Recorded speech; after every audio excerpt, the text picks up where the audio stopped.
ایک سوال جس نے مجھے بہت عرصے سے تنگ کیا ہوا تھا، وہ سوال یہ تھا کہ اللہ کی رحمت کا کس طرح سے معلوم ہو کہ اللہ کی رحمت ہم پر ہے۔ اس سوال کا جواب حضرت واصف علی واصف کی کتاب گفتگو سے مجھے ملا۔ رحمت کا کام کیا ہے؟ رحمت انسان کو غلطیوں کے نتیجے سے بچاتی ہے۔ اگر غلطی کا نتیجہ آ جائے تو کوئی انسان بچ نہیں سکتا۔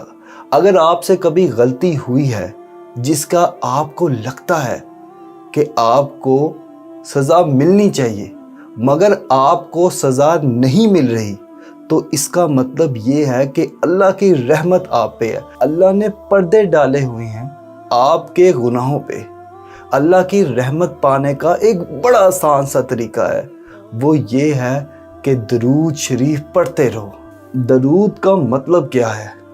آپ صلی اللہ علیہ وآلہ وسلم کے چاہے کو چاہنا اور آپ صلی اللہ علیہ وسلم کی پسند کو پسند کرنا اور ناپسند کو ناپسند کرنا، اور آپ صلی اللہ علیہ وآلہ وسلم کی پسند میں خود کو ڈھالنا درود شریف کا ادب ہے۔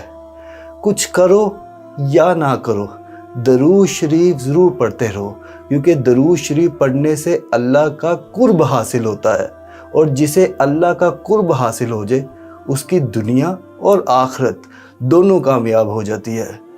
درود شریف کثرت سے پڑھو، تنہا بیٹھو، رات کو جاگو، کچھ کرو یا نہ کرو، لیکن اللہ سے، اللہ کے رسول اللہ صلی اللہ علیہ وآلہ وسلم کی محبت ضرور مانگو۔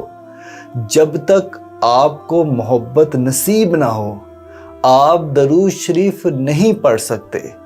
درود شریف تو نام ہی یاد کا ہے، محبت کا ہے۔ محبت جو ہے وہ ہونی چاہیے، اور رسول اللہ صلی اللہ علیہ وآلہ وسلم سے محبت کا تقاضا یہ ہے کہ آپ صلی اللہ علیہ وآلہ وسلم کے بتائے گئے اصولوں پہ جینا، آپ صلی اللہ علیہ وآلہ وسلم کے دکھائے گئے رستے پہ چلنا،